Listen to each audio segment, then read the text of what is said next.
Haleluya. Shalom. Shalom. Apa kabar? Dahsyat, Luar biasa. Yes. Beri kemuliaan bagi Allah kita. Haleluya. Tuhan kita sungguh baik dan teramat baik. Amin. Hingga pada pagi hari ini kita boleh ada sebagaimana adanya karena cinta kasih Tuhan. Sebelum kita mulai ibadah pada pagi hari ini, mari kasih senyum satu dengan yang lainnya karena kita tidak bisa itu ya, kasih salam. Haleluya. Hari kita mau arahkan hati kita mau bersatu di dalam doa, kita mau nyatakan syukur kita kepada Tuhan atas kebaikan-kebaikan yang kita terima hari lepas hari. Terima kasih Tuhan atas kasih setiamu, hingga hari ini kami boleh bernafas, kami boleh ada di sini, kami masih diberi kesehatan, kekuatan, hingga kami bisa hadir Tuhan untuk bersama-sama bersekutu di tempat ini. Kami percaya Tuhan, Kau hadir tengah-tengah kami, Kau melawat setiap kami, Kau menjamah setiap hati dan pikiran kami. Dan hati kami biarlah tertuju saja kepada Engkau Tuhan. Kami menyerahkan ibadah pada hari ini ke dalam tangan-Mu Tuhan. Kami percaya Kau melawat, Kau menyertai Tuhan hingga pada akhirnya Tuhan. Terima kasih Bapa, kami menyerahkan segalanya ke dalam tangan-Mu. Kaulah Allah yang layak dipuji dan disembah dari setiap kami Tuhan. Terima kasih Bapa, terpujilah nama-Mu di dalam nama Tuhan Yesus. Mari sama-sama katakan amin. Haleluya. Mari semuanya bangkit berdiri. Kita menyatakan ada sobat, hanya satu sobat kita yang setia, amin. Walaupun di saat kita susah, saat kita suka, Tuhan selalu hadir di tengah-tengah kita.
Yesus pokok dan cintalah caranya, amin. Marilah kita tinggal di dalam Dia. Haleluya.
Rasa syukur kita pribadi lepas pribadi atas kebaikan-kebaikan Tuhan yang boleh kita rasakan. Haleluya Tuhan.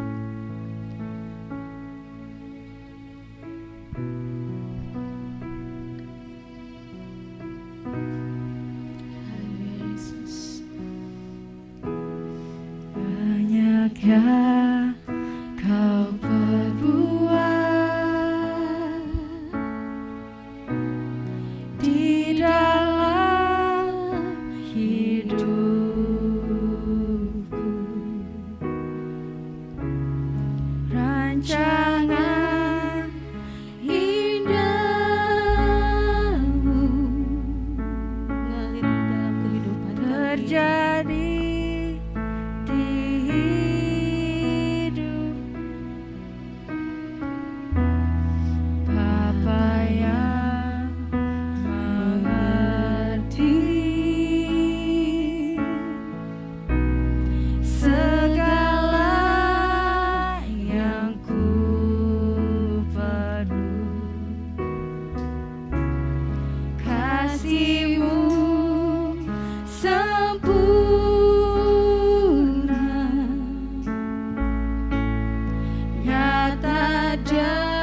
buat kasih setiamu di dalam hidupku.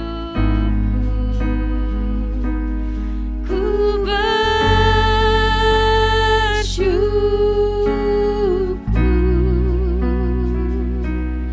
Tuhan. Haleluya Tuhan. Mari nyatakan dengan segenap hati. Engkau berbuat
silakan pada hambanya untuk maju ke depan.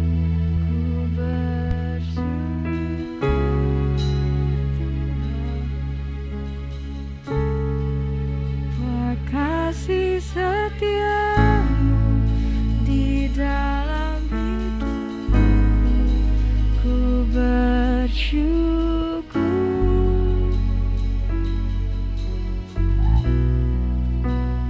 Bersyukur Bapa, ku bersyukur Tuhan.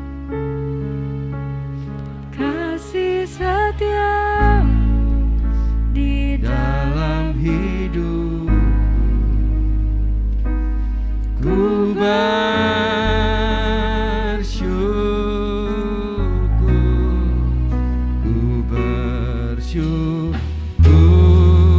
Bapa, ku bersyukur Tuhan, buat kasih setiamu di dalam hidupku,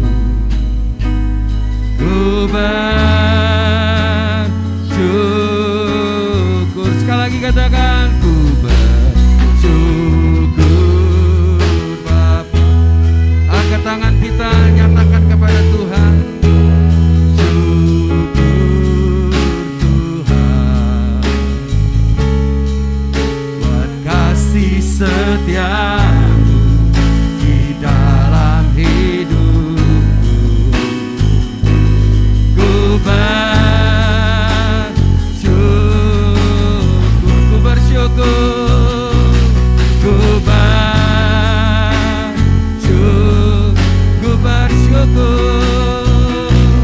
ku bersyukur Tuhan. Haleluya. Berikan sorak-sorai, katakan haleluya. Tuhan, aku bersyukur buat kasih setiamu, buat anugerahmu, buat kemurahanmu, perlindunganmu, pertolonganmu, kemurahanmu, kesembuhanmu, penyertaanmu yang dahsyat dalam kehidupan kami. Kami bersyukur Tuhan, bersyukur Tuhan. Terima kasih Tuhan Yesus, terima kasih. Sungguh kami terus bisa menyadari betapa baiknya Tuhan itu. Sungguh kami dapat menikmati betapa baiknya Tuhan itu. Betapa baiknya Bapa kepada kami, keluarga kami, gerejamu, kota dan bangsa ini. Kami bersyukur Tuhan. Terima kasih buat semua ini. Terpujilah namamu selamanya. Dan sekarang kami mau dengar firman-Mu. Mari Roh Kudus berbicara kepada kami apa yang Kau ingin sampaikan. Nyatakan isi hati-Mu pada kami. Urapi kami semua. Jamah dan sentuh kami. Biar kami terus dibaharui roh jiwa kami di hadirat-Mu Tuhan. Kami mengalami kuasa ibadah yang sungguh mengubah kami dan membawa kami bertumbuh menjadi pribadi yang dewasa seperti Yesus. Terima kasih Tuhan. Dalam nama Tuhan Yesus Kristus, kami mengucap syukur dan kami mengizinkan Roh Kudus bekerja, berkarya dan memenuhi setiap kami. Setiap kita percaya berkata, amin. Puji Tuhan, silakan duduk. Shalom semua, selamat pagi. Selamat pagi Pak Akeng. Puji Tuhan Pak Akeng ada bersama kita ya, udah sekian lama. Ya, puji Tuhan. Pak Andro, ya selamat datang Pendeta Andro bersama keluarga. Ya, puji Tuhan. Nah saudara yang dikasih Tuhan, Tuhan begitu baik, sangat baik, amin. Ya, nah saudara, hari ini kita akan belajar tentang tentang mengasihi, saudara. Jadi pernah nggak saudara memanggil anak saudara dan berkata, sini nak. Kita lihat anak kita berantem mungkin, kita panggil anak kita, sini nak. Coba kamu minta maaf sama dia, sama kakak, sama adik gitu ya. Pernah kita suruh mereka dan memanggil mereka untuk mengampuni. Kita memanggil anak kita, sini nak, coba kamu bantu mamamu, ya kan? Sini nak, coba bantu papamu. Sini nak, tolong bantu papa, tolong bantu mama. Pernah gak saudara memanggil mereka untuk melakukan sesuatu yang memang saudara butuhkan, karena saudara gak bisa sendiri? Pernah gak saudara? Saya kira semua saudara pernah ya memanggil anak saudara. Saya pernah waktu mama saya masih ada, saya bilang sama anak saya, Karen, coba telepon Popo, telepon nenek. Coba kamu telepon, ajak dia ngobrol, coba doain Popo, saya bilang kan. Saya panggil mereka supaya mereka telepon. Saudara, pernah suatu hari waktu anak saya masih playgroup kali ya, saya masih tinggal di sini di lantai 2. Saya pernah suruh anak saya si Karen tuh, ngapain sih? Dia marah saudara. Ya, dia sempat marah, ngapain sih? Aku nggak mau ngomong. Nah dia dulu Karen tuh orangnya introvert, disuruh apa nggak mau saudara. Tapi berjalannya waktu akhirnya dia mau lakukan itu. Ya, kenapa? Dia melihat papanya juga, dia merasakan juga kasih sayang dari poponya. Ya kalau ke Lampung gitu kan, dia suka ngobrol, poponya suka kasih dia duit, beliin makanan. Jadi dia merasa kasih sayang juga dari poponya gitu ya. Jadi ada ikatan apa, kasih itu saudara. Dia melihat saya dengan istri saya juga menghubungin, nelpon, mendoakan. Mereka lihat juga saudara. Sehingga mereka juga akhirnya ikutan juga saudara. Ikutan juga. Nah saudara yang dikasih Tuhan, kita hari ini, kita sebagai orang tua saja memanggil anak kita untuk melakukan sesuatu yang baik, yang benar. Saudara tahu juga bahwa Tuhan juga memanggil saudara dan saya untuk apa? Melakukan yang baik dan benar. Kuncinya adalah mengasihi. Tuhan memanggil saudara dan saya, anak-anaknya, gerejanya, supaya apa? Kita mengasihi. Karena ini dasarnya kasih. Ya. Nah, coba kita buka di dalam 1 Yohanes pasal 4 ayat yang ke-7. Ya. Kita akan lihat dan kita baca bersama-sama. Saudara punya kitab bisa dibuka. Kalau saudara nggak punya kitab, saudara lihat di depan sini mungkin kelihatan, ya. Kita baca sama-sama 2, 3. 1 Yohanes 4 ayat 7. Saudara-saudaraku yang kekasih, marilah kita saling mengasihi, sebab kasih berasal dari Allah, dan setiap orang yang mengasihi lahir dari Allah dan mengenal Allah. Jadi Rasul Yohanes tuh rasul yang paling dekat dengan Tuhan Yesus. Dia tuh kalau lihat gambar itu dia suka gelendot dengan Tuhan Yesus, begitu dekatnya dia. Ya, maka rasul yang paling bicara tentang kasih itu Rasul Yohanes inilah. Karena kedekatan dia dengan Yesus itu begitu dekatnya. Hubungan batinnya itu begitu kuat saudara. Sehingga surat-surat yang dia tulis itu surat-surat bicara tentang kasih. Kalau saudara baca surat tentang Yohanes itu isinya tentang kasih. Memang tentang ada ajaran-ajaran sesat, tapi fokusnya tentang kasih saudara. Ya, dan Rasul Yohanes berkata, saudara-saudaraku yang kekasih, marilah kita saling mengasihi. Saling mengasihi. Kenapa? Karena kasih berasal dari Allah. Kasih itu berasal dari Allah, bersumber dari Allah.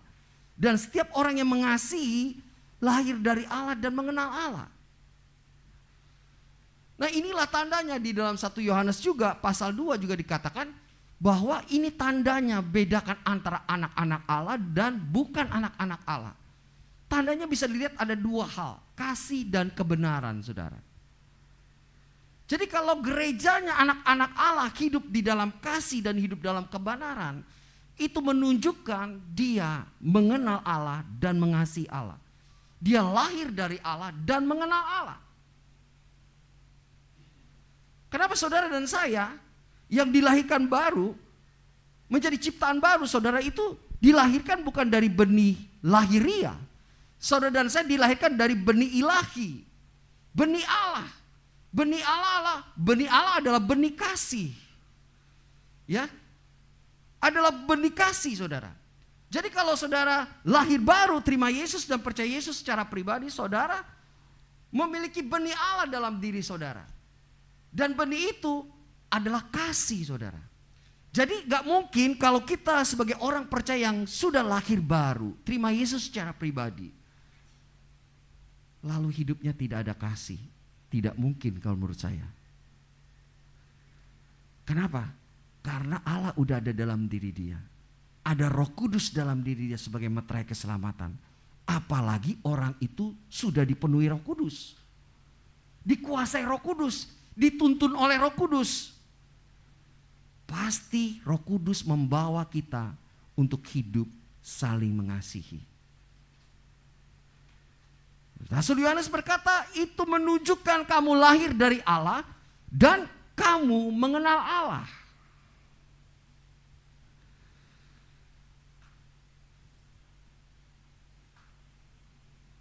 Kalau kita tidak mengasihi, kita tidak mengenal Allah. Kalau gerejanya tidak mengasihi, berarti gereja itu tidak mengenal Allah. Kalau saudara saya dan saya berkatakan orang Kristen, jemaat GPKD Family of God, kalau saudara tidak mengasihi, Rasul Yohanes berkata, kamu tidak mengenal Allah. Halo? Ada di antara saudara masih menyimpan kebencian dengan sahabat saudara, dengan langganan saudara, dengan orang tua saudara, dengan pasangan saudara, dengan mertua saudara, dengan mantu saudara mungkin, tetangga saudara mungkin, saingan bisnis saudara mungkin. Kalau sampai kita tidak mengasihi, Rasul Yohanes berkata, ia tidak mengenal Allah. Halo? Saudara mau dikatakan orang Kristen saja atau juga orang yang mengenal Allah? Kalau saudara mau dikatakan seperti Rasul Yohanes katakan mengenal Allah, berarti saudara dan saya mengasihi, saling mengasihi. Dalam hal ini kasih Allah dinyatakan di tengah-tengah kita. Allah nyatakan bahwa Allah itu sungguh mengasihi kita. Saudara, Yohanes juga berkata, saudara-saudaraku, jikalau Allah sedemikian mengasihi kita, maka haruslah kita juga saling mengasihi. Kalau Allah begitu mengasihi kita, dia tunjukkan kasihnya dengan dia memberikan Yesus anak yang tunggal itu mati di kayu salib untuk menanggung, memikul segala dosa saudara dan saya. Allah sudah tunjukkan kasihnya. Sedemikian mengasihi kita, maka kita harus saling mengasihi. Kita harus saling mengasihi. Kita harus saling mengasihi.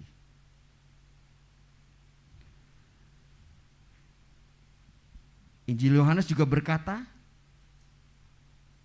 pasal 15 ayat 12, inilah perintahku, yaitu supaya kamu saling mengasihi seperti aku mengasihi kamu. Bukan hanya Tuhan memanggil kita untuk saling mengasihi, tapi Tuhan perintahkan gerejanya, Tuhan perintahkan murid-muridnya untuk saling mengasihi.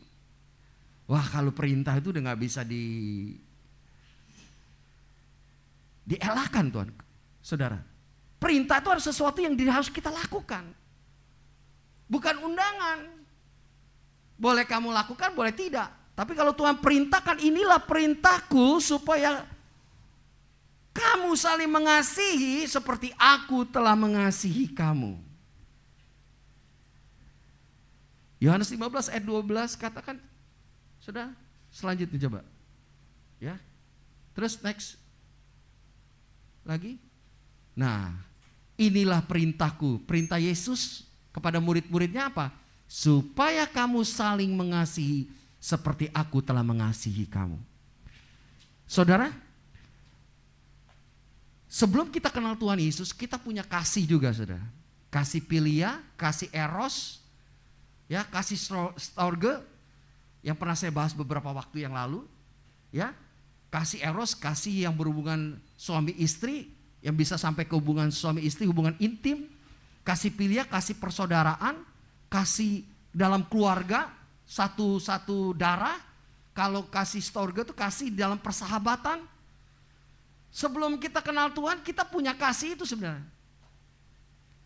Tapi kita gak punya kasih agape. Kasih agape itu kasih ilahi yang walaupun kamu berbuat jahat sama saya, walaupun kamu menyakiti saya, walaupun kamu tidak baik sama saya, tapi saya mengasihi kamu. Ini kasih Allah, saudara.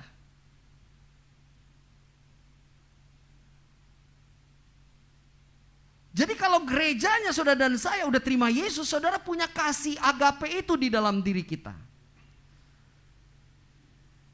Kasih yang bisa mengasihi orang lain, keluarga kita, pasangan kita, orang tua kita, sahabat kita, rekan bisnis kita, atau saingan bisnis kita. Dengan kasih Allah sebagaimana Allah telah mengasihi saya, walaupun dia sudah menyakiti saya, walaupun dia sudah menipu saya, walaupun dia sudah buat jahat sama saya tetap mengasihi dia. Dan bahkan saya akan berdoa buat dia. Kenapa? Karena kasih itu bersumber dari Allah yang tinggal di dalam hati saya. Gampang enggak? Tidak gampang. Cuma kuncinya mau enggak? Waktu saya kata saudara dan kata menyadari kasih Allah agape itu ada dalam hati saudara. Saudara cuma bilang, Tuhan saya mau. Waktu saudara katakan saya mau, kasih itu akan bergelora di dalam hati saudara. Kasih itu akan mengalir seperti mata air kehidupan yang meluap di dalam hati saudara. Meskipun ada sedikit pertentangan, tapi waktu saudara membuka pintu hati saudara buat kasih agape itu mengalir, maka kasih agape itu menguasai hidup saudara. Sekalipun di pikiran kita bertentangan dengan pikiran kita, enggak enak aja dia gini-gini. Tapi waktu saudara mengizinkan, Tuhan aku mau melakukannya, maka kasih Allah itu akan menguasai saudara. Dan damai sejahtera Allah yang melampaui segala akal akan memenuhi hati saudara. Pada waktu saudara mau dan mulai berserah sama Tuhan. Dan saudara mulai membuka mulut saudara dan mulai menyatakan kasih Tuhan. Disitulah saudara mengalami kepenuhan Roh Kudus juga, saudara. Jadi kepenuhan Roh Kudus itu bukan ngomong bukan itu aja, saudara. Tapi waktu saudara mengizinkan kasih Allah menguasai saudara, ya, disitulah saudara mengalami kepenuhan Roh Kudus. Kasih Allah adalah kasih yang disertai dengan tindakan. Kasih Allah ada kasih yang disertai dengan tindakan. Allah buktikan dan nyatakan sendiri, bukan hanya sekadar omong, tapi nyatakan dengan perbuatan. Allah tunjukkan kepada saudara dan saya. Dalam 1 Yohanes pasal 15, dalam Injil Yohanes 15 ayat 13 di situ katakan, tidak ada kasih yang lebih besar daripada kasih seorang yang memberikan nyawanya untuk sahabat-sahabatnya. 1 Yohanes 4 ayat 9 juga berkata bahwa Allah telah mengutus anaknya yang tunggal di dalam dunia supaya kita hidup olehnya. Ayat yang ke-10 berkata, inilah kasih itu, bukan kita yang telah mengasihi Allah, tetapi Allah yang telah mengasihi kita dan telah mengutus anaknya sebagai pendamaian bagi dosa-dosa kita. Allah telah tunjukkan kasihnya. Banyak hari kita gereja hanya bisa ngomong tentang kasih, saudara. Ku kasih kau dengan kasih Tuhan, senyum-senyum. Ku kasih kau dengan kasih Tuhan, kulihat di wajahmu kemuliaan Bapa. Ku kasih kau dengan kasih Tuhan. Kita nyanyi begitu gairah, saudara. Tapi waktu di luar, waktu lagi makan, apa kita bilang, kamu duluan deh, aku duluan ya. Kelihatan, saudara, nyanyi gampang, ku kasih kau dengan kasih Tuhan. Tapi setelah ibadah, waktu ada cara makan bersama, saudara mengasihi enggak saudara teman-teman yang lain? Dan saudara mengatakan, saya di belakang lah, kamu duluan deh. Halo? Waktu kita ngambil makanan, apa kita ingat sama yang di belakang? Halo? Ya. Gak peduli, yang penting gue makan kenyang, sebanyak-banyaknya ngambil. Yang lain kebagian enggak. Saya ikut suatu hari ikut doa puasa di Puncak, saudara, di Sukabumi. Habis doa puasa, saudara, 3 hari, saudara, buka, saya ngelihat itu orang. Wah, benar-benar, saudara, kita doa puasanya 3 hari bisa tahan, tapi giliran makan kita nggak bisa tahan, saudara. Ngambil, saya perhatiin orang-orang ini nggak salah habis buka puasa melimpung begitu, saudara. Saya sampai geleng-geleng kepala juga, saudara. Geleng-geleng kepala saya. Dan tidak bisa ngantri dengan baik. Semua pada berebutan sepertinya udah acak-acakan, saudara. Ngomong bicara tentang kasih begitu gampang. Tapi kita perlu belajar bukan hanya ngomong saja, tapi disertai dengan tindakan. Amin, saudara. Yesus jadi contoh buat kita. Dan kita melihat kasih yang disertai dengan tindakan, kita bisa lihat dari apa yang Yesus lakukan. Kasih yang disertai dengan melayani. Ya. Kalau engkau mengasihi Tuhan, kalau engkau mengasihi Tuhan, kalau engkau mengasihi sesamamu, kalau engkau mengasihi pasanganmu, kalau engkau mengasihi orang tuamu, tunjukkan kasih itu. Disertai dengan apa? Melayani. Disertai dengan melayani. Lihat ada gambar, selanjutnya kita lihat. Disertai dengan melayani, saudara. Apa yang Yesus lakukan? Yang duduk itu bukan Yesus, saudara. Yang duduk ini adalah murid, Petrus ini yang duduk. Dan murid-murid lain melihat, menyaksikan Yesus Tuhan, Raja segala raja, guru. Dia membasuh kaki murid.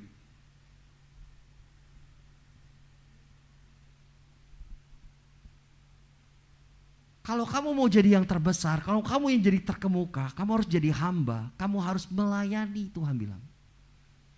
Bertentangan sekali dengan yang ada konsep di dalam dunia ini. Orang yang melayani adalah orang yang rendah kalau pandangan orang-orang itu. Tapi Yesus menunjukkan, memberikan teladan bahwa dia mengasihi murid-muridnya. Karena Yohanes 13 ayat 1 di situ. Sementara itu sebelum hari raya Paskah, sebelum Yesus ditangkap dan disalibkan, Yesus telah tahu bahwa saatnya sudah tiba untuk beralih dari dunia ini kepada Bapa.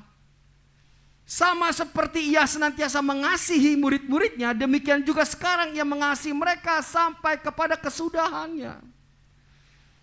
Bukan hanya awal-awal saja Yesus mengasihi murid-muridnya, tapi Yesus mengasihi muridnya itu sampai kesudahannya, sampai dia disalibkan. Dia mau menunjukkan bahwa dia mengasihi murid-muridnya. Ini keteladanan Yesus buat saudara dan saya sebagai muridnya, sebagai orang percaya. Bahwa kita juga harus mengasihi bukan karena cinta mula-mula. Pada awal-awal saja kita mengasihi pasangan kita, mengasihi orang tua kita. Waktu kita susah. Waktu kita berhasil kita sudah lupa. Waktu susah kita bisa mengasihi Tuhan, tapi waktu kita sukses kita udah lupa dengan Tuhan. Hal ini gak boleh terjadi. Yesus memberikan contoh. Lalu Yesus apa? Yesus bangun, Yesus menanggalkan jubahnya, dia mengambil sehelai kain lenan dan mengikat dirinya pada pinggangnya. Kemudian ia menuangkan air ke dalam sebuah basi dan mulai membasuh kaki murid-muridnya, lalu menyekahnya dengan kain yang terikat pada pinggangnya. Yesus melepaskan jubahnya. Seperti ini, saudara. Lepas jubahnya. Ya, lalu apa? Sudah Yesus mengambil kain.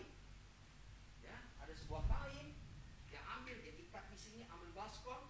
Lalu muridnya duduk, lalu dibasuh kaki muridnya dengan tali yang diikat.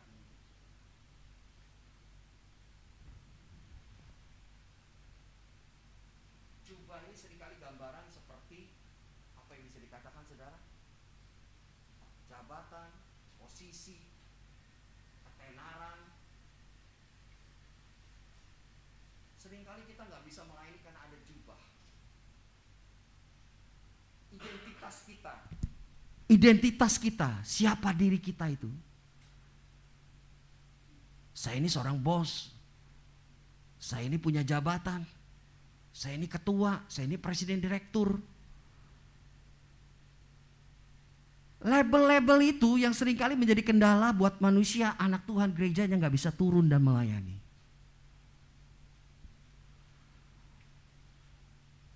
Yang dipikir adalah dia bisa dilayani, bukan melayani. Yesus memberikan contoh, dia adalah Tuhan Raja segala raja, dia melanggalkan jubahnya, dia mengambil kain mengikat pada pinggangnya, dia mengambil baskom, dia mengambil air, dan murid-murid suruh duduk dan Yesus membasuh kakinya.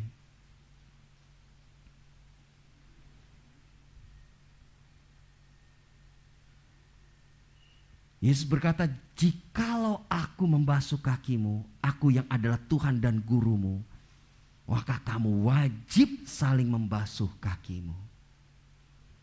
Yesus kasih contoh teladan sama murid-muridnya. Aku telah memberikan teladan kepada kamu supaya kamu berbuat sama seperti yang kuperbuat kepadamu.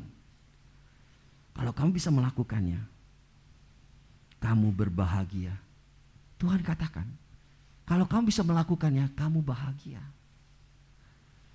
Posisi jabatan kita sementara, saudara. Coba orang mau jadi direktur, apa selama direktur? Kecuali company-nya dia punya sendiri. Kalau jadi ketua sinode ya sebentar, saudara.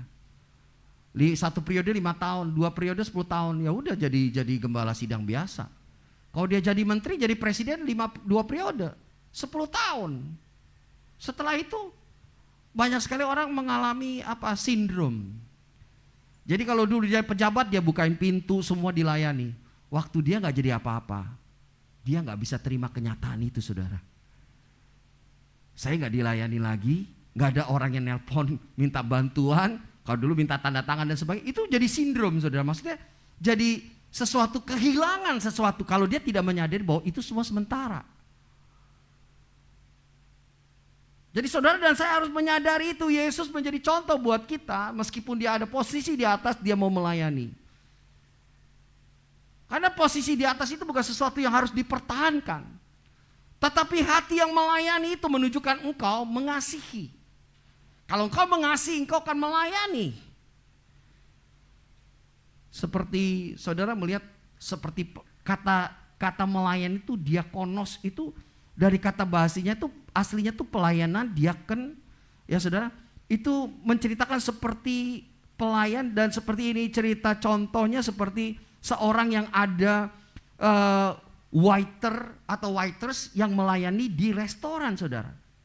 Dia menservis. Saudara bisa melihat, kalau saudara datang makan nasi afu, ya kan? Terus saudara makan di restoran itu, terus saudara makan lagi di restorannya, itu rumah makan. Saudara pergi ke hotel kini, lalu saudara makan di hotel. Pelayanannya beda gak? Beda, saudara. Kalau nasi ayam afu, akwang sudah makan, langsung tanya menunya apa, udah selesai, saudara. Kalau di hotel, saudara didampingin. Banyak makan, piringnya kotor, diganti lagi. Mau pesan apa lagi, Bu? Ada satu waitress, ada satu pelayan yang selalu ada di meja itu. Kalau itu restoran berbintang, masih di hotel berbintang mewah, biasanya satu meja itu ada satu pelayan yang mendampingi. Menservis tamunya yang ada di meja makan itu. Semua yang diperlukan diservis. Perlu tambah air, dituangin tehnya, Chinese tea-nya dituangin, saudara. Mau minum apa diambilin, mau pesen tambahan makan apa, semuanya. Piring kotor ganti lagi, piring kotor ganti lagi, ganti terus. Dia lihat kondisi meja, suasananya adalah bersih dan nyaman. Beda dengan saudara dan saya makan di pinggir, di toar-toar, ya kan? Banyak nyamuk dan harganya selisihnya jelas beda jauh. Beda pelayanannya, beda ruangannya, beda semuanya. Ada harga, ada kualitas. Kalau mereka saja melayani seperti itu, karena mereka tahu siapa yang mereka jangkau. Pasti orang-orang yang high class. masih kelas yang menengah ke atas, atau menengah ke bawah, atau menengah, atau paling bawah. Itu sesuai saudara. Saya mau tanya saudara dengan saya, kita semua, kita ini adalah anak-anak Tuhan. Amin. Kita ini sedang melayani siapa saudara? Raja segala raja. Amin. Hidup saudara sedang melayani Tuhan, Raja segala raja, pencipta langit dan bumi segalanya. Berapa banyak kita seringkali menganggap remeh pelayanan di gereja, pelayanan di rumah, pelayanan kepada suami, pelayanan kepada anak, pelayanan kepada orang tua. Kita pelayanan seperti pelayanan di emperan. Halo? Halo? Pelayanan tidak dengan kasih. Pelayanan cuma dengan komplain. Tidak dengan kasih. Yesus melakukan pelayanan dengan kasih. Dia basuh kaki murid-muridnya itu dengan kasih. Kita lihat contoh wanita sebelum Yesus disalibkan, ditangkap. Ada seorang wanita membawa minyak narwastu yang mahal harganya. Dia tuangkan di kepala Yesus, wangi sampai ke telapak kakinya, sampai ke kakinya. Dan wanita membasuh dengan rambutnya, saudara. Kenapa perempuan ini melakukannya? Yesus berkata, murid-muridnya berkata, ini uang saya yang mahal sekali, sekitar 300 dinar harganya. Itu upah orang bekerja setahun. Tapi kenapa dia mau tuangkan itu saudara? Sebagai bukti dia mau melayani Tuhan. Sebagai bukti dia mengasihi Tuhan. Kenapa? Dia sudah merasakan dosanya begitu banyak telah diampuni oleh Tuhan. Tuhan berkata karena dia merasakan dosanya sudah begitu banyak diampuni oleh Tuhan. Dia sudah merasakan kasih Tuhan begitu besar dalam hidup dia. Maka dia melakukan itu. Dan dia melakukan juga yang terbaik.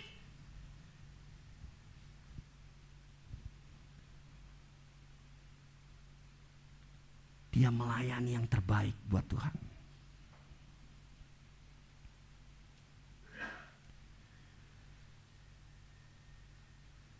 Mulai saudara di gereja ini kita belajar.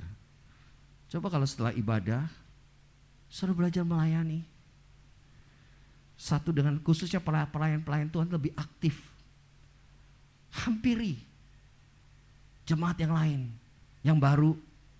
Jangan sudah kumpul sendiri, hampiri mereka. Kasih waktu 5 menit lah. Kalian semua para pelayan hampiri mereka.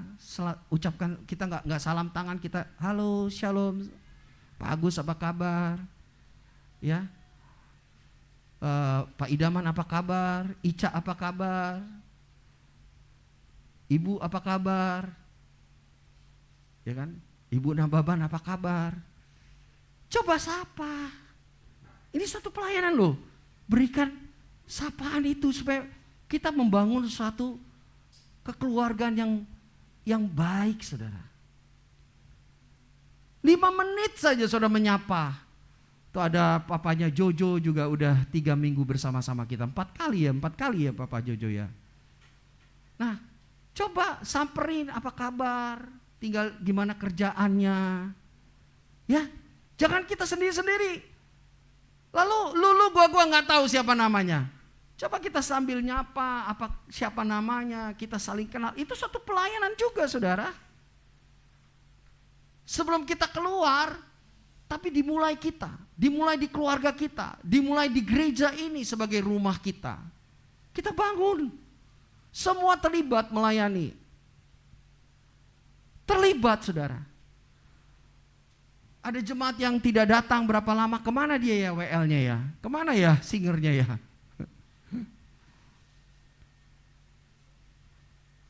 Kita mulai ada kepedulian, saudara. Karena kita keluarga. Selain di keluarga kita, keluarga inti, dan juga gereja ini sebagai keluarga juga, saudara. Mungkin kita nggak bisa datang, kita mungkin bisa menelpon dan mendoakan mereka. Melayani mereka di mana kamu dibutuhkan, apa yang kamu perlu butuhkan, yang saya bisa bantu. Mulai menyapa saudara, berikan waktu, berikan tenaga saudara kepada orang-orang sekiranya membutuhkan pertolongan. Mulai dari keluarga, kita mulai praktekkan ini, memberikan waktu buat keluarga kita, buat istri, buat suami kita, buat anak kita, memberikan waktu, tenaga kita untuk orang-orang yang di sekitar kita, di keluarga kita yang membutuhkan.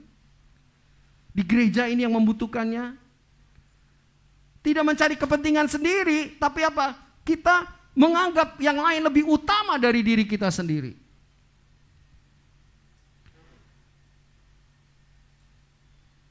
Saya percaya semua saudara jemaat Tuhan di sini semua sibuk, super sibuk dan sangat diberkati Tuhan. Tapi coba sediakan waktu paling cuma 10-15 menit, bisa jeda sebentar melihat adakah keluarga kita yang memang butuh pertolongan.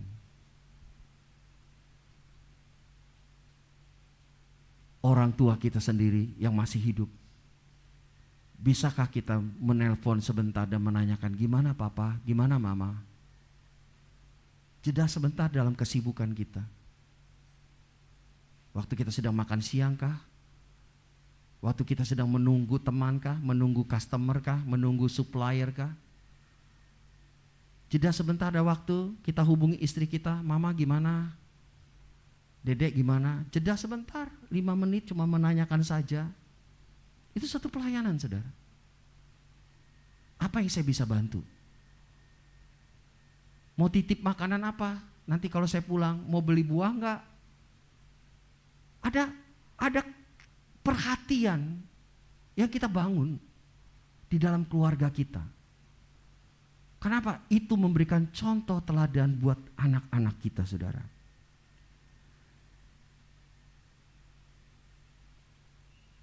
Cari tahu mereka sudah punya pergumulan apa dalam hidup mereka. Cari tahu, kita lihat. Mereka mungkin sedang sakit, mereka mungkin sedang menghadapi ujian yang berat. Cari tahu saudara. Untuk bisa kita menolong dia. Untuk kita bisa dengerin dia juga ceritalah. Kalau nggak bisa nolong kita. Ya beberapa hari yang lalu si Debbie juga cerita sama istri saya pas saya lagi sibuk, lagi ngerjain tugas. Istri saya cerita sama saya malam-malam tuh, si Debbie masuk ke kamar tumben dia cerita, "Ma, aku pusing, Ma, gini. Guru lesnya galak, Ma, gini." Stres aku. Ya kan? Pokoknya belum apa-apa mau udah kursus itu udah ngadepin gurunya begitu, udah hati itu udah ciut-ciut saudara. Ternyata gurunya cuma satu aja yang galak saudara. Yang jadi sasaran Debbie terus yang diomelin katanya. Ada 2 anak diomelin, yang lain juga salah tapi gak diomelin. Saudara, tapi dia belajar untuk menceritakan apa yang dia alami saudara. Ya istri saya bilang ya udahlah, pokoknya kerjain yang bisa kamu kerjain semaksimal mungkin. Sebentar lagi juga lulus. Saudara, itu sesuatu yang sangat bermanfaat buat anak-anak kita saudara. Ya. Doakan mereka saudara. Sini papa doain kamu, sini mama doain kamu. Tadi malam saya gak bisa tidur saudara. Mungkin gara-gara minum kopi jam 2 siang ketemu ada meeting dengan gembala. Kok gak bisa tidur, apa sore-sore saya habis olahraga. Gak bisa, gak ngantuk-ngantuk gitu. Banyak ini, mungkin saya banyak yang dipikirin. Kalau saya mau khotbah itu pikiran saya banyak saudara. Ini mau khotbah kemana ya, ini ya. Terus belum tugas lagi, saya mesti nyelesain tugas tesis kan. Judulnya sudah setujui, mikir terus, gak mau mikir, tapi keluar terus saudara. Terus apa yang udah dikhotbahin kemarin diundang full gospel juga keluar lagi. Kemarin khotbahnya salah gak ya? Gitu saudara. Aduh saya bilang, sampai jam berapa tuh bolak-balik saya ke WC kencing kan? Aduh sampai jam 3:30 atau jam 4 deh. Nah baru jam 4:30 saya baru tidur saudara. Ya saya bilang, sini mah kamu doain saya mah. Doain saya. Karena saya juga perlu didoakan, saudara. Mendoakan itu juga pelayanan, saudara. Jangan anggap remeh, saudara. Ya, anak-anak kalau ngeliat papanya lagi, mamanya lagi pusing, ya sini mah, aku doain mama papa supaya sehat gitu kan. Anak-anak berikan waktu buat papa mama untuk doain mereka. Dan minta juga papa mama doain kalian. Itu satu wujud pelayanan juga, saudara. Ya. Dan kalau sudah tahu orang yang butuh pertolongan, sudah bisa bukan hanya telepon, mungkin mendatangi mereka, menemani mereka, ngomong dengan mereka. Anak kita mungkin perlu kemana, istri kita perlu kemana. Coba kita sediakan waktu bisa mendampingi mereka. Itu juga pelayanan. Cuma nemenin mereka, nganter mereka. Ya. Itu juga pelayanan, seringkali kita anggap remeh, saudara. Saya lihat Julius temenin anaknya, dorong-dorongin, ya kan, main-mainan itu didorong-dorong, itu pelayanan kepada anak. Karena itu akan terekam di memori mereka. Oh, papa saya tuh melayani saya seperti ini. Dia bisa merasakan pendampingan orang tua. Mamanya melayani dia. Terekam, saudara. Nanti suatu hari dia membangun keluarga. Dia bisa melakukan hal yang sama seperti papa mamanya melayani dia, menemani dia main. Jadi ahli psikologi gini, saya pernah dengar, kalau saudara mau disiplin anak itu, mau marah-marahin, jangan di pagi hari. Karena pagi hari itu memorinya terbuka. Kalau saudara bangun tidur salah masukin di memori dia, terakamnya lebih kuat, saudara. Kalau bisa setelah, misal siang gitu kan, kalau terjadi konflik marah boleh. Tapi kalau pagi hari bangun tidur, seringkali kan orang tua marah di pagi hari. Anak lambat bangun, ya kan, tugas banyak, ada ulangan, mesti masak lagi. Kalau nggak masak mesti belanja, beli sana beli sini. Wah, kamu di gimana gini, udah itu. Nah itu, saudara. Kalau bisa di pagi hari itu jangan banyak omelan, saudara. Karena itu membuat tidak nyaman buat anak-anak juga, saudara. Terekam, ingatnya tuh lebih lama, lebih cepat. Nah, saudara perhatikan hal-hal ini juga ada hal yang positif buat kita yang bisa kita pelajari. Malah ini juga menghibur mereka. Dengan menghibur mereka, carilah kesempatan untuk bisa menghibur mereka. Ya. Nah, saudara, kita lihat contoh, ada gambar Bunda Teresia, dan satu lagi kita lihat slide yang keberapa itu? Ya, ada gambar Bunda Teresia. Terus langsung dikip langsung. Enggak, bukan ada ini dulu, masih fokusnya di itu, di yang kedua, poin pertama. Di atas lagi itu. Ya, kita melihat, saudara, bagaimana Bunda Teresia menjadi seorang ibu buat orang-orang miskin, buat orang-orang yang sakit kusta di daerah India, di Kalkuta, daerah yang paling miskin. Dia mengabdikan dirinya untuk melayani mereka. Dia mengabdikan dirinya untuk melayani orang-orang seperti itu, saudara. Kalau tidak punya kasih Kristus nggak mungkin. Kalau sekarang orang mau disuruh melayani, sekarang kalau mau suruh pelayanan aja pendeta sekarang, dia tanya gajinya berapa, fasilitasnya apa. Sekarang kalau kita mau cari pelayan Tuhan yang S1, saudara, ditanya fasilitasnya apa, gajinya berapa, dapat mobil enggak, dapat tunjangan apa-apa enggak. Dia tidak berkata, aku siap melayani. Yang penting ada rumah, tempat aku tinggal, aku bisa makan, cukup. Mengalami degradasi nilai di dalam pelayanan, saudara. Carinya tempat yang basah, dalam arti tempat-tempat yang memang nyaman dan aman, saudara. Mengalami penurunan. Dan kita melihat satu contoh lagi ini, seorang mungkin anaknya atau mungkin pembantunya, gak jelas juga, saudara. Tapi kita melihat bagaimana orang ini mendampingi ibu yang sudah lanjut, dan dia berjalan agak susah, dan dia menemani. Ini suatu pelayanan. Kalau saya perhatikan kadang idaman, kadang aheng, temenin Joko nyebrang, itu suatu pelayanan. Pak Idaman, Pak Aheng, itu suatu pelayanan. Coba kita dampingin dia, bawa dia nyebrang ke jalan, temenin, itu pelayanan.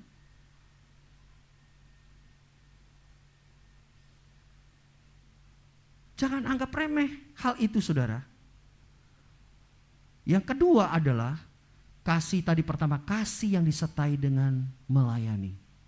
Katakan 2-3, kasih yang disertai dengan melayani. Yang kedua, kasih tidak menghakimi. Katakan 2-3, kasih tidak menghakimi. Nah, kita lihat contoh ini, contoh Tuhan Yesus. Kita melihat contoh ini, Tuhan Yesus sedang apa? Menulis, saudara. Jadi datangnya ahli-ahli Taurat bertemu dengan Yesus dalam Yohanes 8 ayat 2.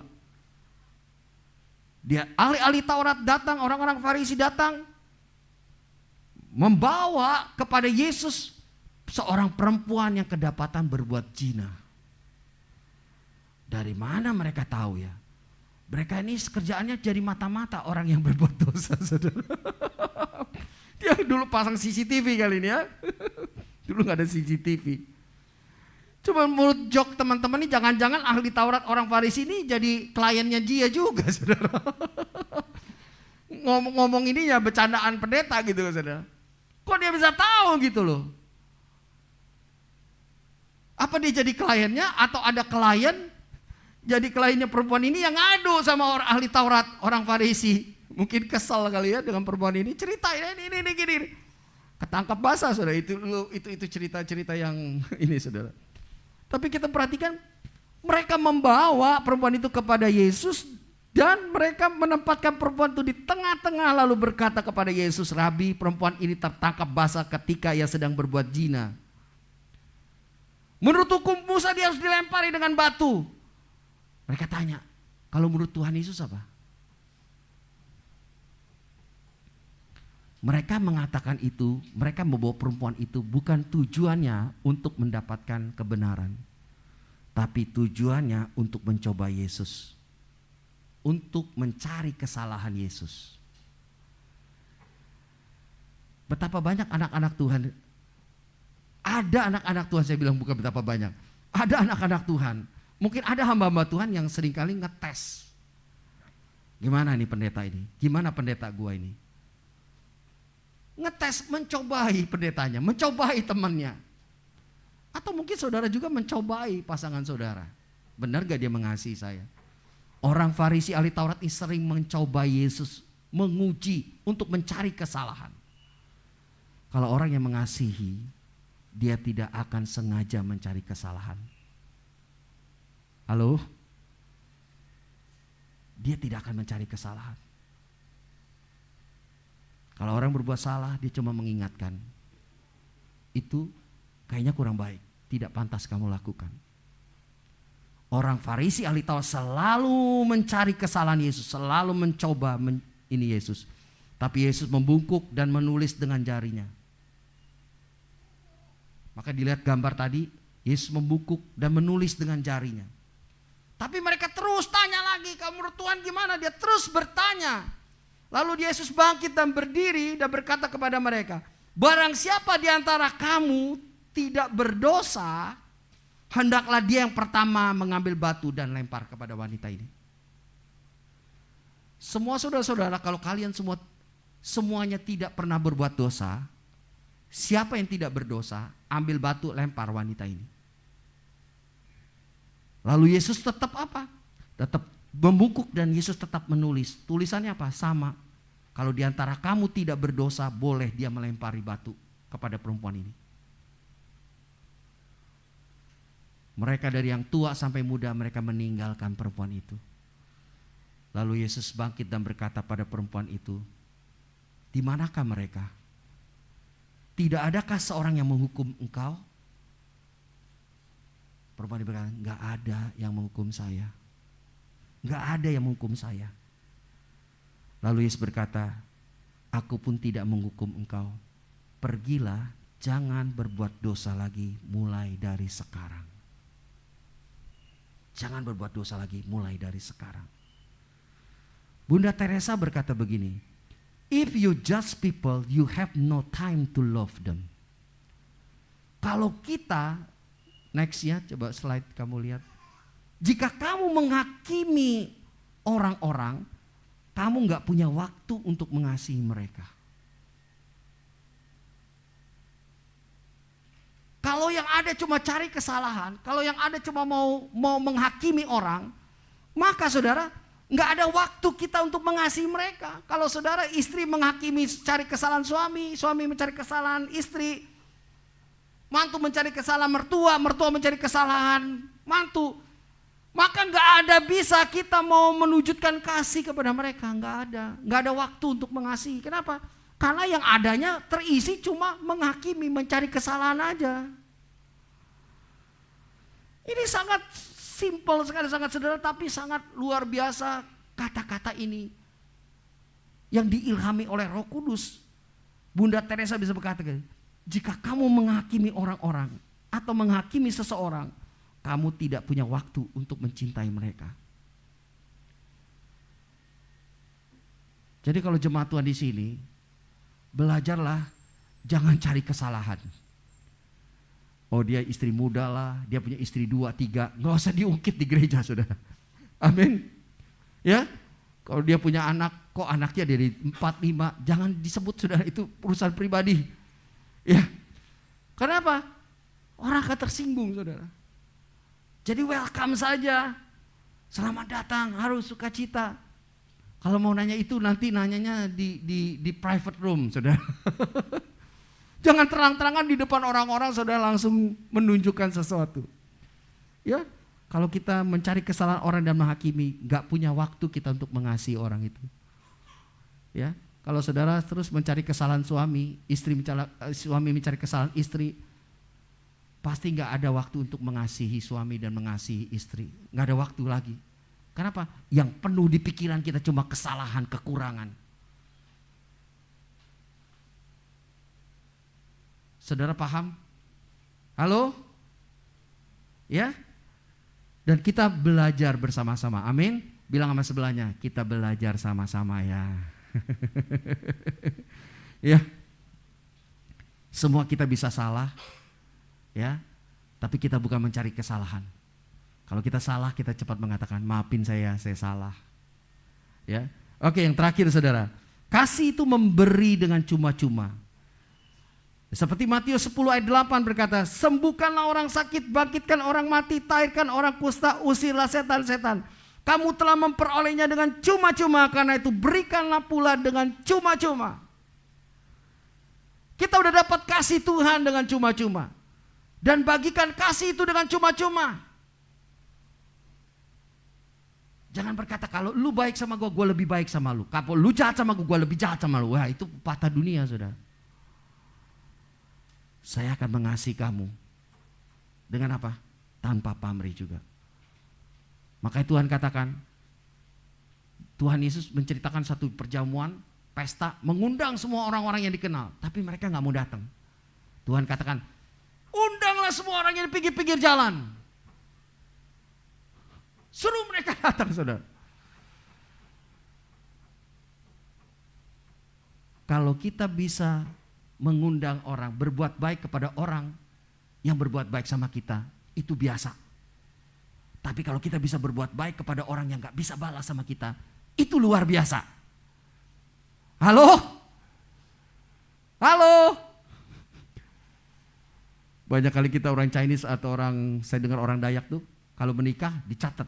Si ini nyumbangnya beras ini sekian-sekian. Kenapa? Nanti kalau menikah lagi, dibalas lagi, kirim balasannya lagi saudara, sesuai dengan itu. Tapi giliran gak balasannya gak sama, dia komplain. Orang Chinese juga begitu saudara. Orang-orang tua totok tuh lihat, dia kasih berapa nih?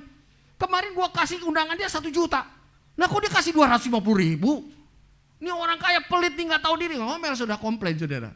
Dia memberi dengan pamrih, dia memberi untuk dapat balas. Halo?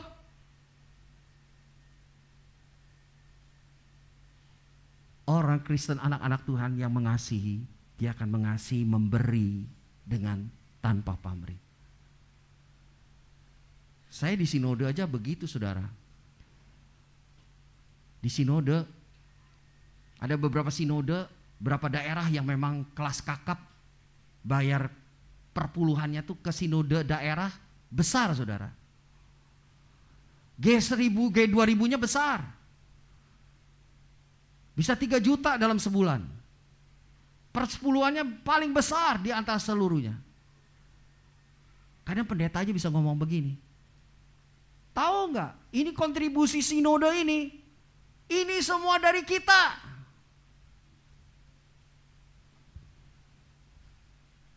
Kita yang paling banyak nyumbang ke sinode. Saya jadi ketua sinode, saya marah saudara.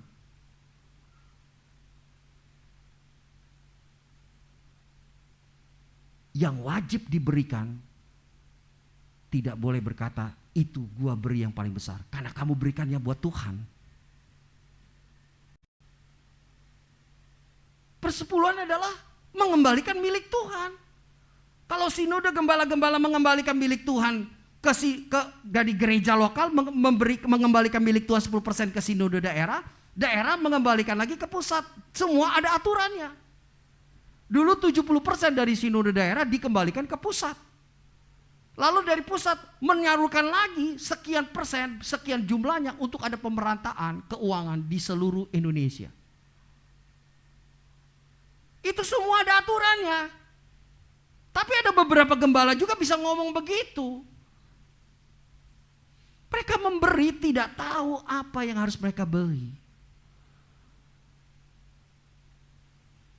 Dan sampai ada kejadian juga. Saya waktu di Lampung begitu saudara. Ada anak Tuhan, pelayan Tuhan memberi persembahan kepada gereja. Dia belikan buku-buku semuanya apa dia beli buat gereja. Dia naksir sama pendetanya saudara. Kira pendetanya kawin sama yang lain. Dia minta balik semuanya saudara. Buku-buku nyanyian lah, tamborin. Dia minta balik semua, diambil. Bisa begitu saudara, saya bingung. Yang lebih parah lagi. Ngadu sama pendetanya.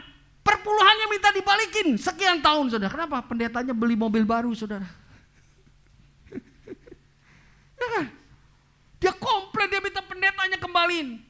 Pendetanya khotbah saudara, khotbah tentang apa saudara. Dia tersinggung, dia marah, dia minta perpuluhan saya sekian lama. Balikin perpuluhan saya. Bisa-bisanya udah dikembalikan untuk Tuhan, minta kembali saudara. Berarti dia memberinya dengan pamrih. Halo? Ini ada kejadian saudara. Jangan saudara juga dengan anak saudara begitu. Mama hitung-hitungan. Kamu nyusu atau enggak? Mama beli susu berapa? Kembaliin duit susunya. Mana bisa kembaliin duit susu? Susu dibalik susu. Ya kalau neteknya ada susunya keluar. Kalau kalengan masih bisa beli kan? Tapi bukan nilai itu loh. Nilai kasih itu gak bisa dibayar dengan duit. Kasih mama kepada anaknya, merawat anaknya itu gak bisa dibayar dengan uang. Meskipun ada wanita yang dipinjam rahimnya kan untuk melahirkan karena bayi tabung bisa dipinjam. Tapi kasih sayang yang diberikan ibu kepada janin, kepada anak itu gak bisa dibayar dengan uang. Meskipun ada juga yang jual itu saudara, tapi itu sesungguhnya gak ternilai.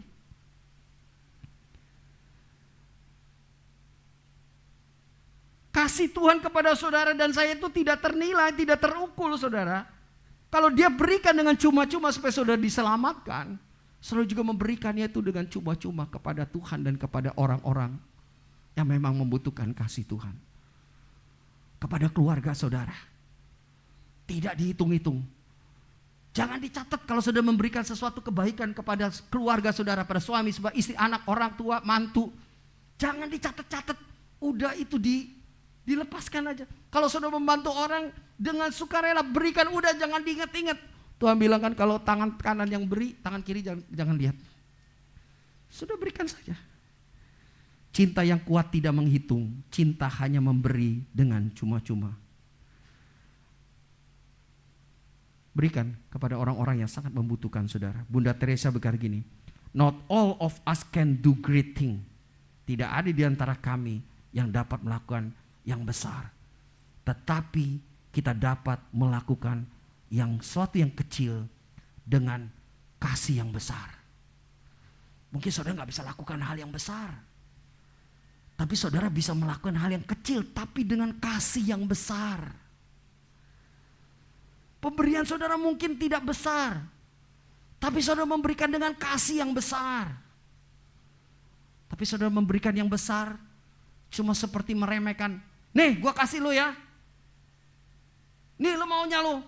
Memberinya dengan maki-maki. Memberinya dengan marah-marah. Tapi cuma kalau kasih barang yang kecil sederhana. Tapi itu dengan kasih yang besar. Bunda Teresa bilang itu sesuatu yang luar biasa. Jangan saudara berkata, tunggu saya kaya ya, saya baru mau ngajak mama papa mama saya jalan-jalan ke luar negeri. Jangan tunggu banyak duit dulu. Sekarang apa yang kamu bisa lakukan papa mama? Lakukan yang terbaik buat papa mamamu. Mau kasih makan yang baik, yang sehat pada papa mamamu. Jangan sudah mau mati, udah gini, papa mau apa sih? Mau ini ya, mau apel ya, aku beliin apel ya. Papa mau apa? Mau anggur ya, baru aku udah gini-gini, udah gak bisa makan. Percuma. Jadi sekarang lah kalau orang tua kita ada, kita layani mereka dengan penuh kasih sayang saudara. Saya tutup terakhir dengan ini saudara. Ya, Bunda Teresa berkata gini, if you want to change the world, go home and love your family. Kalau kita mau ngubah dunia ini, pulang ke rumah dan sayangi keluarga kamu.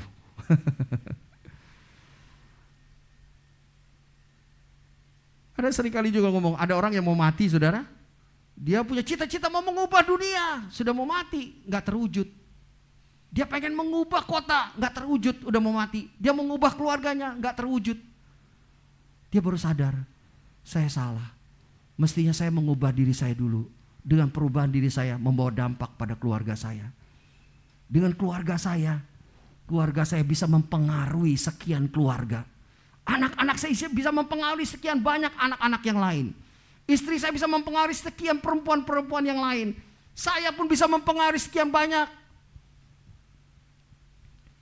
Mulai lakukanlah dengan small thing, dengan hal yang kecil saudara. Mulailah dengan pribadi saudara, mulailah dengan keluarga saudara, mulai dengan gereja ini. Kasih yang saudara tunjukkan, Tuhan memanggil saudara untuk mengasihi. Ya, ada gambar terakhir. Nah kita lihat slide terakhir. Terus lihat Tuhan Yesus mengasihi, nggak ada lagi ya? Satu lagi ada? Tidak termasuk ya. Saya ada gambar di mana ada opa oma, ada mantu, ada anak, ada cucu bersama-sama. Nah ini gambar bagaimana mereka saling mengasihi. Ya, banyak orang mau menunjukkan kasihnya, mengasihi sampai ujung-ujung dunia, tapi keluarganya nggak dikasihi. Itu bukan yang Tuhan mau. Mulai mengasihi keluargamu. Dari keluargamu akan terpancar kasih Tuhan kepada banyak orang. Di sekolah, di tempat kerja mereka. Ya. Dan inilah Tuhan memanggil saudara dan saya untuk mengasihi. Kasih yang disertai melayani, kasih yang tidak menghakimi, kasih yang memberi. Tuhan memberkati kita semua. Amin saudara. Mari kita akan, saya undang musik ke depan. Ya.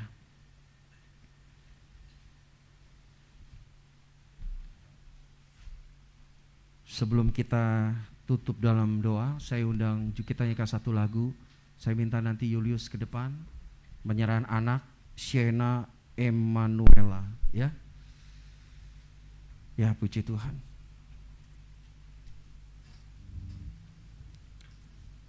Kita akan pujian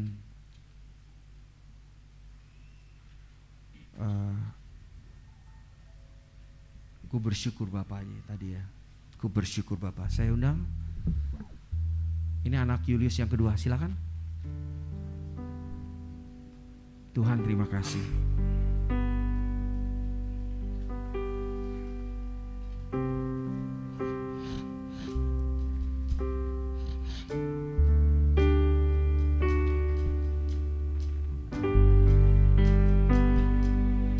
Firman Tuhan memerintahkan supaya anak-anak dibawa kepada Tuhan dan diserahkan.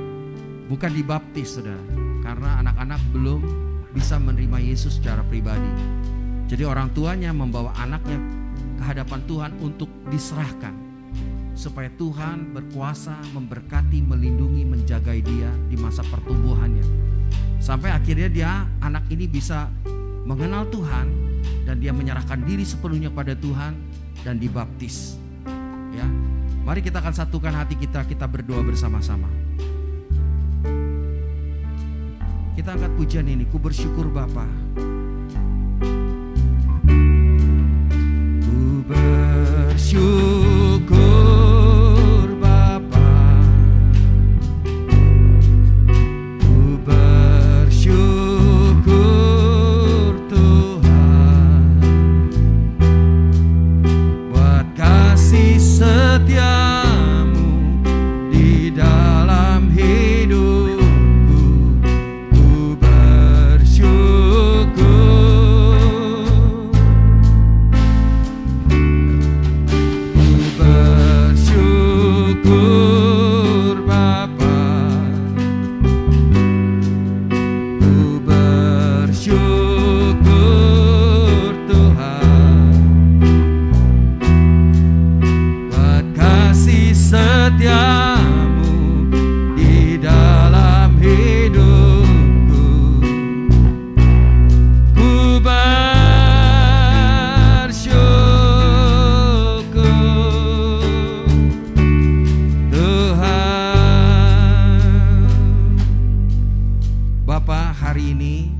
Saudara Julius dan Lucy membawa anak yang kedua ke hadapan-Mu Tuhan. Dan hamba-Mu yang Kau beri otoritas untuk memberkati anak ini. Engkau ulurkan tangan-Mu dan berkati anak ini. Di dalam nama Bapa, Putra dan Roh Kudus, di dalam nama Tuhan Yesus Kristus, kami serahkan anak ini, Shena Emmanuel, ke dalam tangan Tuhan. Tuhan memberkati, menjaga, melindungi dia. Roh, jiwa, dan tubuhnya sehat dan kuat, bertumbuh semakin besar, penuh hikmat Allah, penuh kekuatan Allah. Dan dia menjadi anak yang memuliakan Tuhan, penuh dengan Roh Kudus. Rancangan kehendak Tuhan terjadi bagi anak ini. Apa menjadi kebutuhannya, apa yang menjadi keperluannya, sampai dia besar Tuhan, sampai dia berumah tangga, Tuhan pelihara, jaga dia. Ya Tuhan, terima kasih sehingga menjadi anak-Mu, menjadi milik-Mu selama-lamanya. Dijauhkan sakit penyakit, mara baik, kecelakaan, orang-orang jahat apapun. Hadirat Tuhan, kuasa Tuhan menaungi dia, menjaga, melindungi dia, dan memberkati dia. Masa depannya menjadi anak kesukaan Tuhan, dan memampukan Julius dan Lucy untuk mendidik anak di dalam kasih dan kebenaran. Mereka bersama-sama diberi kemampuan, diberi kesabaran, diberi kekuatan. Ya Tuhan, sehingga mereka sepakat mendidik anak-anak dalam takut akan Tuhan. Dan mereka memberikan teladan yang baik dalam perkataan, dalam perbuatan mereka. Tuhan, terima kasih. Dan Kau mampukan sehingga apa yang mereka kerjakan berhasil. Sehingga kebutuhan anak, sekolah, sampai masa depan mereka tercapai. Karena pembelian Tuhan lewat keluarga ini. Dalam nama Tuhan Yesus Kristus, hamba-Mu berdoa dan mengucap syukur. Terima kasih Tuhan. Mari kita bangkit berdiri bersama-sama saudara. Kita akan akhiri ibadah kita. Kami bersyukur Bapa untuk ibadah kami hari ini. Biar apa yang hamba-Mu sampaikan, firman-Mu boleh tertanam dalam hidup kami. Biar setiap kami yang sudah menerima secara pribadi, kami telah menerima kasih agape. Kami belajar dari Tuhan Yesus. Kami belajar dari Tuhan Yesus. Kami belajar dari teladan rasul-rasul. Kami belajar juga dari orang tua kami. Mungkin ada pelajaran yang kami dapat dari orang tua kami, mungkin tidak sesuai dengan firman-Mu. Ya Tuhan, kami belajar mengampuni mereka. Kami juga belajar mengampuni, mengasihi mereka juga dengan kasih Kristus yang kami alami. Kami belajar, Tuhan tolong kami. Kami tahu Tuhan memanggil kami untuk saling mengasihi. Tuhan memerintahkan kami untuk saling mengasihi. Karena Tuhan tahu kami memiliki kasih Tuhan itu di hati kami. Kami punya kemampuan. Yang Tuhan mau adalah kemauan dari diri kami. Biarlah kami mau terus untuk belajar saling mengasihi. Dengan disertai melayani. Dengan tidak menghakimi, tapi mengampuni. Ya Tuhan, dengan kami mengasihi dengan belajar memberi tanpa pamrih, memberi dengan sukacita, memberi dengan rela hati. Ya Tuhan, karena Tuhan telah menjadi contoh bagi kami. Terima kasih Tuhan Yesus. Engkau begitu baik. Engkau begitu sayang sama kami.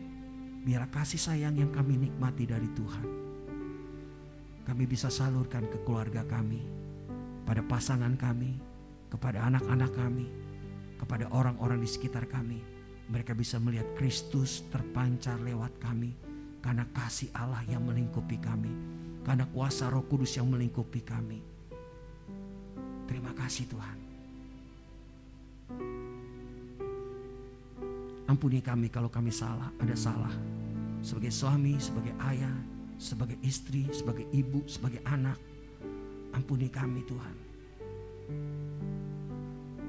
Biar kami saling mengampuni dan kami akan saling mengasihi. Tolong kami Tuhan. Mari beberapa saat kalau ada saudara, ada keluarga, suami dan istri, anak, pegangan tangan. Saling mendoakan. Kalau ada salah saling memaafkan.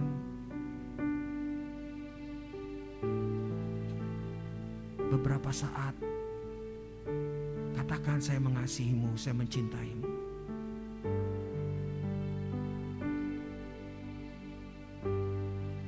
Terima kasih Tuhan. Terima kasih Bapa.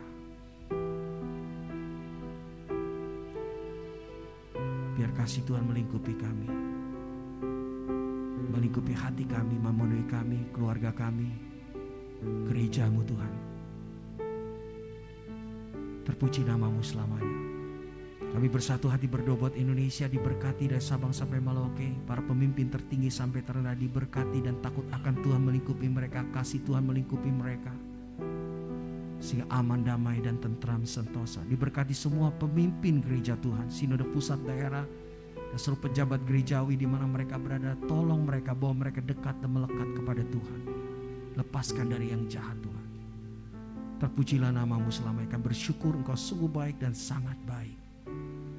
Dan berkati GPKDI dari pengurus pusat, daerah, dan seluruh jemaat gereja lokal, semua bertumbuh secara kualitas dan kuantitas di dalam kasih. Hidup mereka saling mengasihi. Terpuji namamu. Dan berkati seluruh jemaat GPKD Family of God di tempat ini juga terus bertumbuh di dalam kasih, menjadi pribadi yang dewasa seperti Tuhan. Pekerjaan mereka, kuliah mereka, pendidikan, masa depan mereka, pasangan hidup mereka, usaha mereka diberkati oleh Tuhan, sehingga mereka menjadi berkat di mana mereka berada, bagi keluarga mereka, bagi banyak orang. Terima kasih Tuhan, terobosan-terobosan mereka alami, jawaban-jawaban doa mereka alami, sebagai bukti kasih Allah dinyatakan bagi mereka. Kekuatan penghiburan dalam setiap situasi apapun, mujizat kesembuhan terjadi bagi mereka yang sakit, kelepasan bagi mereka yang terikat. Terima kasih Tuhan, terpuji namamu. Mari kita angkat tangan saudara. Bapa, kami akan hari ibadah kami, biar apa yang kami lakukan dalam ibadah ini boleh menyenangkan hatimu. Saudara dikasih Tuhan, setelah ibadah selesai pulang dan terimalah seluruh berkat ini. Tuhan melindungi engkau, Tuhan memberkati engkau dan melindungi engkau. Tuhan menyinari engkau dengan wajahnya dan memberikan engkau kasih karunia. Tuhan menghadapkan wajahnya kepadamu dan memberikan engkau kasih damai sejahtera. Dan terimalah seluruh berkat ini, berkat Bapa yang berlimpah-limpah dalam semua hal dan damai sejahteranya. Kasih sayang dari Tuhan Yesus Kristus, persekutuan dengan Roh Kudus menuntun, menyertai engkau, melingkupi engkau, bahwa kau menguatkan, meneguhkan kau, bahwa kau menang selalu, berhasil dalam semua hal, dan menjadi pribadi yang dewasa seperti Yesus, menjadi mempelainya Allah sampai Tuhan datang kembali. Dalam nama Tuhan Yesus setiap kita percaya berkata amin. Puji Tuhan. Tuhan berkati kita. Selamat pagi.